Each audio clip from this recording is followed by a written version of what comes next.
హనుమకొండ జిల్లా హాసన్పర్తి మండలంలోని అనంతసాగర్ గ్రామంలో ఫ్యాక్స్ సొసైటీ వారి ఆధ్వర్యంలో నిర్వహిస్తున్న వడ్ల కొనుగోలు కేంద్రాన్ని వర్ధనపేట ఎమ్మెల్యే కేఆర్ నాగరాజు ప్రారంభించారు. ఈ సందర్భంగా ఎమ్మెల్యే కేఆర్ నాగరాజు మాట్లాడుతూ ప్రభుత్వ కొనుగోలు కేంద్రంలోనే రైతులు ధాన్యాన్ని అమ్మి ప్రభుత్వ మద్దతు ధరను పొందాలని తెలిపారు. రైతును రాజును చేయటమే లక్ష్యంగా తెలంగాణ రాష్ట్ర ముఖ్యమంత్రి రేవంత్ రెడ్డి కృషి చేస్తున్నారని అన్నారు.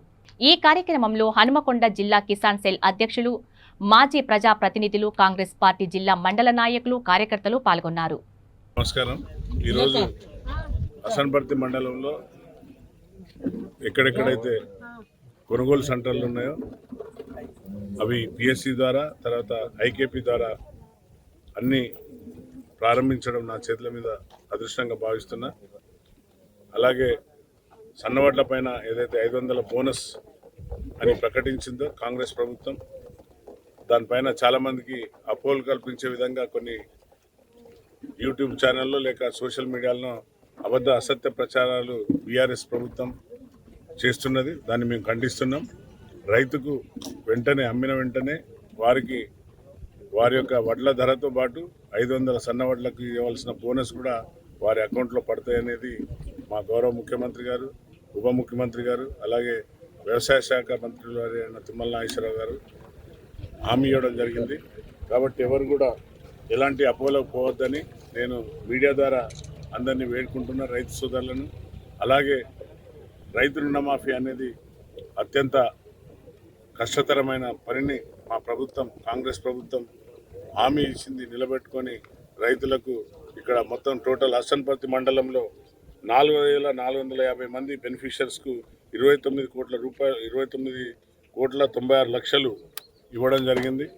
అలాగే ఏదైతే రైతు సోదరులకు 2 లక్షలు పై ఉన్న చిలుకు కొంతమందికి రాలేదు. దానిపైన చాలామందికి సందిగ్ధం, అపోహలు ఉన్నాయి. ఎలాంటి అపోహలకు పోకుండా కన్సర్న్ అధికారులకు సమగ్రంగా రిపోర్ట్ తీసుకొని కలెక్టర్ ద్వారా పంపించడం జరుగుతుంది.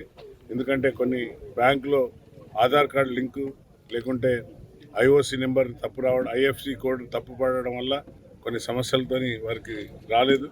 అలాంటివన్నీ గుర్తించి మొత్తం సమగ్రంగా విచారణ తీసుకొని ఈ నెల ఆఖరికి లేదంటే నెక్స్ట్ మంత్ కల్లా ఆ రైతన్నలకు కూడా ఈ 2 లక్షల రుణమాఫీ చేయడం జరుగుతుంది. అలాగే రైతులను వాటితో పాటు రైతు బీమా కూడా పడడం జరుగుతుంది. సో రైతులు ఎలాంటి అపోహలకు పోకండి. అలాగే కొనుగోలు కేంద్రాలలో ఎలాంటి అవకతవకలు జరగకుండా అధికారులకు ఆదేశించడం జరిగింది.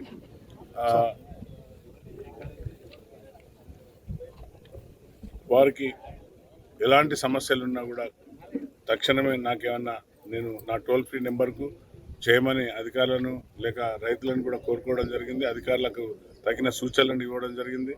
సరైన తాడ్పత్రులు, తర్వాత వర్షం పడితే ఇమ్మీడియట్లీ రైతులను వడ్లపైన కప్పుకోవడానికి కవర్లు, వెహికల్స్, అలాగే గోనె సంచులు అన్నీ కూడా సమకూర్చి ఉన్నాయి.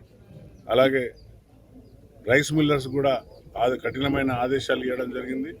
ఎలాంటి తరుగులు కానీ అలాంటి చేయొద్దని చెప్పడం జరిగింది. ఇక్కడ 40.41 చొప్పున తూకం వేసి రైతన్నలను కూడా నేను అప్పీల్ చేస్తున్న మీడియా ద్వారా, మీరు వడ్లను మంచిగా తూర్పాలు పట్టి రాళ్ళు, రౌతులు, దుబ్బ లేకుండా తీసుకొని రండి. మీకు 100% గిట్టుబాటు వస్తుంది. ప్రతి గింజను కొనేందుకు ప్రభుత్వం సిద్ధంగా ఉన్నది. మీరు ఎలాంటి అపోలో పోవద్దని మీడియా ద్వారా అప్పీల్ చేస్తున్నాను. Thank you.